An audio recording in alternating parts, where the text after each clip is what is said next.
Alors, mes amis, aujourd'hui, on va assister à quelque chose de bien particulier, la conversion d'un riche.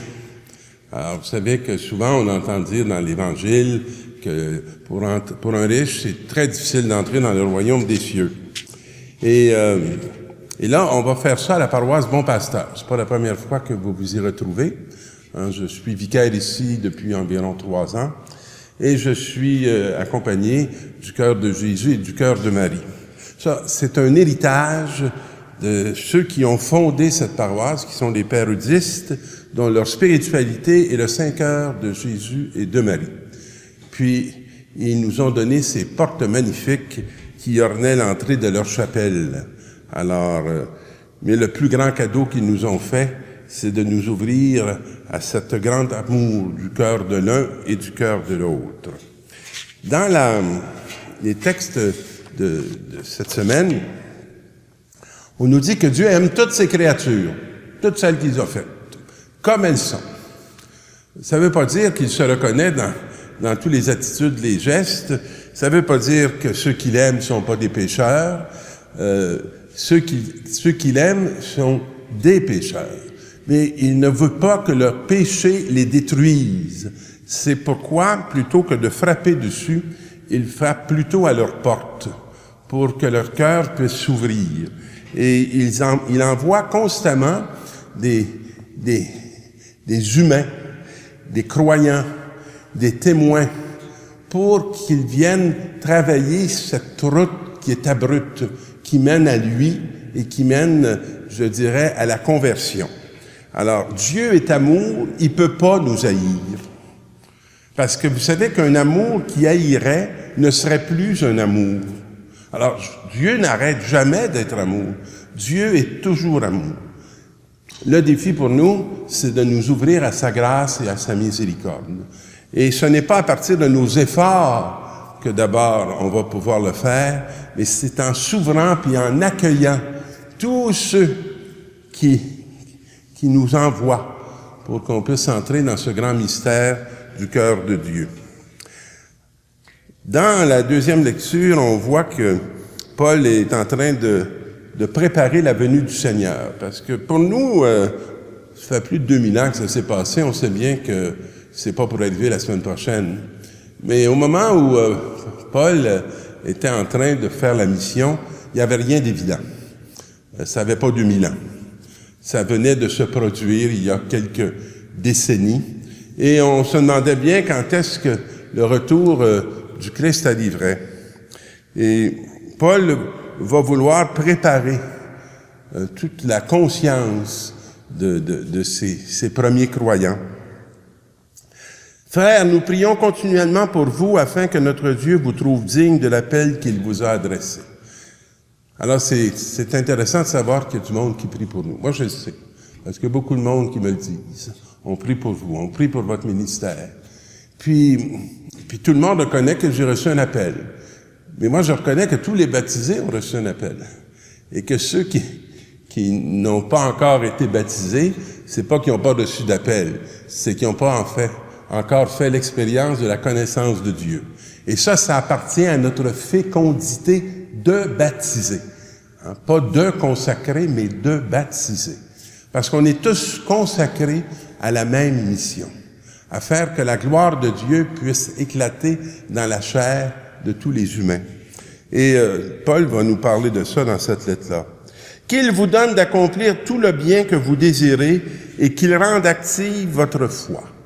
Alors, je prie, moi, pour que votre foi soit active et je m'active avec la foi de mes frères et de mes sœurs pour qu'on puisse vraiment ensemble faire l'œuvre de Dieu. Ainsi, notre Seigneur Jésus aura sa gloire en vous. Pas très incarné, la foi chrétienne, hein? C'est en vous, la gloire de Dieu, dans votre chair, dans votre être, dans votre personne. Nous voulons vous demander une chose au sujet de la venue de notre Seigneur Jésus. Écoutez bien ça. Et de notre rassemblement auprès de lui. Si l'on nous attribue une révélation, une parole ou une lettre prétendant que le jour du Seigneur est arrivé, n'allez pas aussitôt perdre la tête et ne vous laissez pas effrayer. Alors voyez-vous, il y avait toutes sortes de choses qui circulaient.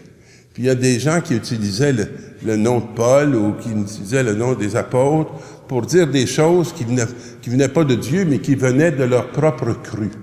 Alors, ils utilisaient Dieu ou les apôtres plutôt que d'entrer dans la parole qui leur était proclamée par ces derniers. Et voilà qu'on arrive à l'Évangile, un texte qui m'est très cher, qui a été particulièrement significatif pour moi dans mon existence, comme bien d'autres d'ailleurs. Et c'est Jésus qui traverse la ville de Jéricho. Je vous rappelle que Jéricho est une des plus vieilles villes au monde. Mais elle a une caractéristique, c'est la plus basse ville, le lieu le plus bas sur la terre. Vous pouvez pas descendre plus bas que Jéricho. Alors, c'est sûr que ça évoque toutes les bassesses de nos vies, toutes les dépressions de nos vies, toutes les descentes de nos vies. Et là, il y a cet homme qui est Zachée, le collecteur d'impôts, et il était riche. Ben, pour une raison très simple, c'est qu'il collectait beaucoup. Et il cherchait à voir qui était Jésus. Donc, on associe deux choses. Il est riche, il collecte ses frères juifs pour remettre beaucoup de leurs sous aux dominateurs que sont les Romains, et probablement qu'il y en a un peu beaucoup qui s'arrêtent aussi dans ses poches. Alors, donc, comme il avait collecté beaucoup, ben, il était riche. Puis, il voulait voir qui était Jésus, mais il n'y arrivait pas à cause de la foule. Alors, la foule est souvent un obstacle pour se rendre à Dieu ou se rendre à Jésus. Puis dans ce texte-là, il en est ainsi. Et il était petit de taille. Alors, on peut penser qu'il était pas grand physiquement, mais on peut aussi penser que notre ami Luc est en train de nous décrire une situation où il n'y avait pas de grandeur d'âme. Hein. C'était pas un homme qui nous faisait du bien de rencontrer. Il était mesquin, probablement. Puis il était ratoureux. Puis il y avait le gros bout du bâton. Alors, on était dominé par cet homme-là, parce que ses dons et ses talents, il les mettait à son service par sa réussite. Mais il cherchait à voir Jésus, probablement parce que sa vie était vide. Pleine d'argent, mais vide de sens. Vide de lumière. Vous savez, pour les Romains, c'était pas un Romain. Ils l'utilisaient pour aller chercher l'argent des Juifs. Pour les Juifs, c'était pas un frère. Ils les abusaient puis ils les exploitaient. Alors donc, c'est un homme qui était isolé. Un homme qui était coupé. Et sa seule satisfaction, c'était de se faire valoir avec les biens qu'il avait, mais ça donne pas sens à une existence. Et alors, qu'est-ce qu'il fait, notre ami? Il court en avant et grimpe sur un sycomore pour voir Jésus qui devait passer par là. Bon, c'est un texte théologique. C'est pas une petite histoire riette, là, de rien du tout. C'est un texte théologique. Même si la forme extérieure semble excessivement simple, il faut être capable de faire la lecture de la profondeur de la parole. Alors, monter sur un sycomore, c'est monter sur un arbre. Et l'arbre est en bois. Alors, il suffit de changer le mot sycomore par bois, puis on s'aperçoit qu'il monta sur le bois afin de voir Jésus qui passait par là. Donc, on est en train de parler de la croix de Jésus-Christ, qui va être le lieu de sa gloire. Puis là, il arrive à cet endroit, on nous dit. Savez-vous qu'est-ce que Jésus lui dit? Levant les yeux, il l'interpella. Alors, vous pouvez aller voir en Saint-Luc à la fin, à la Passion, quand Jésus est sur la croix, ce qu'il fait, il lève les yeux vers le Père. Alors, il lève les yeux et interpelle Zachée. Et Zachée descend vite. Alors, voyez-vous, ça, c'est la kénose. C'est la descente. Ce qui faisait que Zachée descendait pas dans sa réalité, c'est qu'il abusait de ses frères, puis il se contentait de l'argent, qui le maintenait au-dessus de sa réalité, et il faisait de lui un être sans profondeur. Et là, Jésus va l'inviter à vivre l'expérience de cette descente comme lui a vécu cette expérience de descente dans la mort.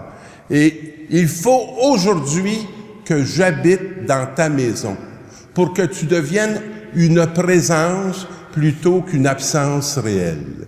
Alors, donc Zachée descend vite et qu'est-ce qu'il dit? Il le reçut avec joie.